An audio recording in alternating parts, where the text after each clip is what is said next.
All right, so a question that we're often asked by coaches is, what would you do if you knew you couldn't fail?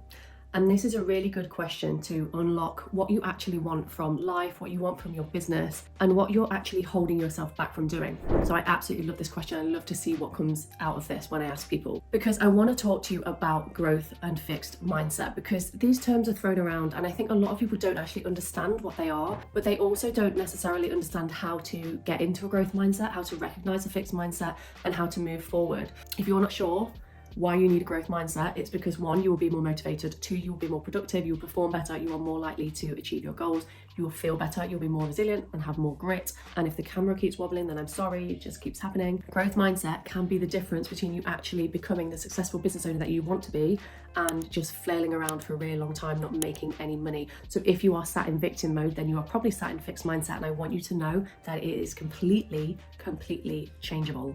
One of the most meaningful things I ever did was read a book on growth mindset. It literally changed the way that I approach my business, even though I'd already studied in positive psychology and even though I already know a lot about growth mindset. Anyway, this is the book that I read. I'll put it here on screen so that you can check it out if you want to. I only needed to read the first, 4 or 5 chapters, so it depends how much you know about growth mindset. But firstly, what is a fixed or a growth mindset? So I've got my mug of positivity today. I got this from Morrison's, I love it. I got it when I did my positive psychology course and when I actually decided to be more positive. So the first thing I want you to know about growth mindset is that 40% of people already have one.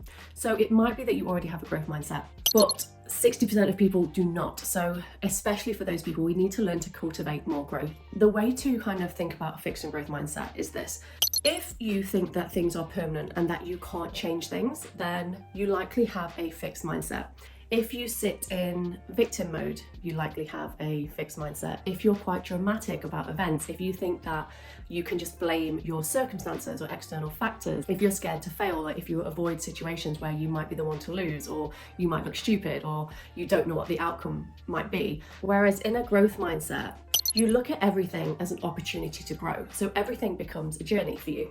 People with a growth mindset are just more willing to fail and have a go at things. So they're the first people to sign up for something that they've never done before, just to try. They don't really care necessarily what other people think of them. And that's not to say that's the same for everybody, but they're just more likely to put themselves out there and know that they will learn something as a result. And equally, if they want something, then they're more likely to just start learning it and practice as they go, rather than being consumed by the thought of failure. And this is really important as a business owner because, as you know, you end up becoming a jack of all trades. So you kind of have to get good at everything. So one of the ways that I'm experiencing it right now is I'm trying to just improve the graphic design of my content and my brand. But I'm not a graphic designer. So sometimes I'll make things and I think, yeah, it looks great. And other times I feel like I'm never sharing it. The reality is no one's really judging me. And it's just my own thoughts and my own beliefs about what it says about me if my graphic design isn't on point. It's just that thought of people looking at my brand and saying, oh, that's not very good. That's kind of holding me back. So I'm doing it anyway. How do you know if you've got a fixed or a growth mindset? Well, do you blame everyone else or your circumstances for when things go wrong? Are you willing to give things a go? Are you dramatic if things don't go right? If you fail at something or you perceive yourself to have failed at something, do you use it as an opportunity to learn and grow? Do you avoid failure altogether? Do you admit defeat? Do you ask for help? Do you celebrate the small stuff? Now, the reason that I have recorded in front of my piano is because I have just this huge fixed mindset when it comes to playing piano. So no one ever hears me play. If my boyfriend is in the room when I play, it's just a string of mistakes because my brain is just so consumed by the fact that he's in the room and what he thinks of me if I don't play well. So the only thing I can do is record myself so I can watch it back. But even if I record myself, I won't send that to anyone, and I'll probably record the video a million times because it takes me such a long time just to get my head around the fact that someone won't judge me if I'm not perfect when I play. And it's held me back since I was a kid, so I've never played in front of anybody. And my new goal in life is to start playing like at Christmas in front of my family, etc. But up to now, I will avoid it, and I'm trying to kind of fix that now. So do you have a fixed or a growth mindset, and where are you experiencing those in your business? I'm going to use my nearly 3-year-old son's toys to explain something to you about your mindset. Because when you have a fixed mindset, it can be like a wall.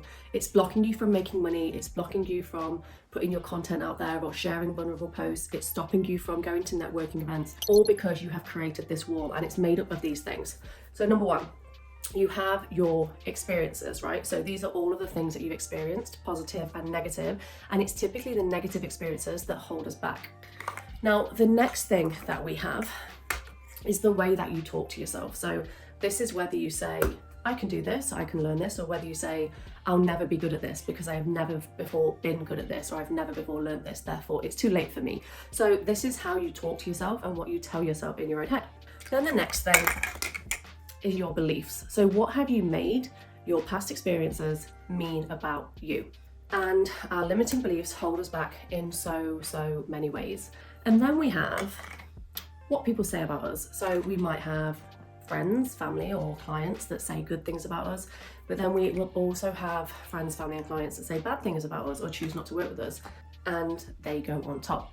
Then we have the really interesting bit, which is like, this is your level of self-awareness. So how aware are you of the way that you think, your own psychology, your own personality, the way that you talk to yourself, what you make that mean about yourself? Because self-awareness can be a really big key to breaking down your, lots of things really. But specifically, it can be a way of breaking down your mindset once you start to notice the patterns. Next one is your circumstances. Now, circumstances make up a very small percentage of what should matter, because we can push through them unless, there's some really extenuating circumstance. So your circumstances often impact our mindset because we might believe we can't because we've just had a baby, or we've just been made redundant and now we don't feel so good about ourselves because we think we're not good enough. So your circumstances are really, really important. And sometimes you can push through them and sometimes you shouldn't. And the next one is your frame of reference. So this could be the people that you're watching, or your competitors, or your friends that are doing better than you or not doing better than you. And your frame of reference is basically what's happening in terms of what you're seeing around yourself. And that's obviously putting a wall up, because you might think, okay, I can't do what they've done, or yes, I can do what they've done. Gonna have another sip of tea. So as you can see, we create this wall, go turn it this way. We've got where we are now, and if we could just get over this wall, we've got where we want to be. The six-figure business, the multiple products, the, audience growth that you want, the speaking on stage, whatever it looks like. But we've got this wall in front of us, and it's made up of all of those things. What would happen if we started to break down this wall? So what would happen if we stopped watching the people that we feel like we can't be good enough against? Like, what if we stopped following them? What if we tuned them out unless we were doing market research? Break that down. What would happen if we didn't let our circumstances get in the way? What would happen if we just found a way to be 1% better, or to move in the right direction each day? What would happen if we actually increased our self-awareness? If we actually learned about ourselves using, coaches, personality tests, there's lots of different things that you can do. What would happen if you had a really high level of self-awareness, which a lot of people don't? What would happen if you ignored the negative things that people say about you, and you possibly just consumed the positive things that people say about you? Because I'm going to keep that one. We like that one. What would happen if you knew your own limiting beliefs and you were able to overcome them? So we don't need that. We don't need limiting beliefs stopping us that are based on one past negative experience. I don't like that one. What would happen if you noticed the way that you talk to yourself and changed it? So instead of saying, I'll never be good at this, you said, I will learn to do this. I'll never be able to create my own website. What if you learn to create your website? Or what if, I'll just pay someone to create a website. I don't need to do that. Let me stay in my own lane. What would happen? This is your experiences. We can't change our experiences. We can only add to our own experiences. So your experiences are always going to be there. But all we need to do with your experiences is recognize that that is all that they are. They're just experiences. They do not define us. We can have new experiences, we can learn new things, we can change who we are in a moment. And so once we remove all of this stuff, and once we accept the experiences, what's left? Nothing.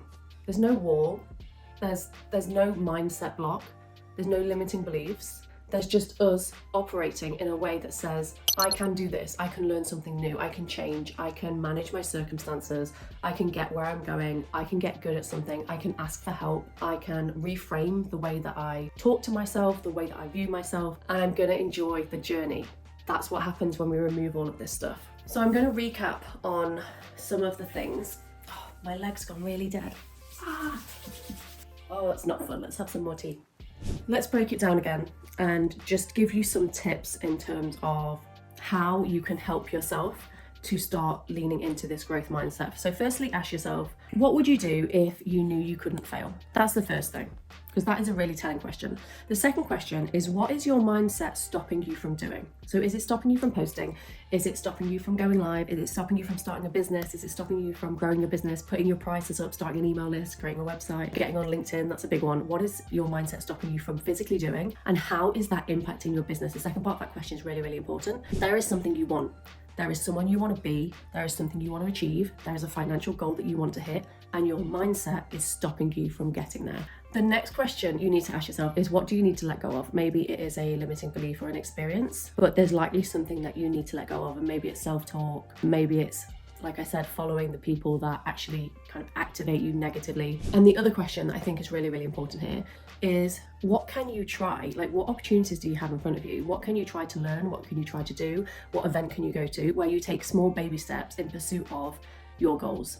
So what are you not doing that you can physically start doing, and just start really small? So I just want to recap on 8 things that I think are really important. So number 1, your self-awareness. Please improve your self-awareness. Number 2, change the way you think. You need to start noticing your thoughts and start to adapt them to think differently. Number 3, we need to start talking to ourselves in a different way. We need to stop being so harsh on ourselves and start being self-compassionate and know that we can change things. Number 4, we need to let go of some of those negative experiences. Just because something happened once, it doesn't mean it's going to happen again.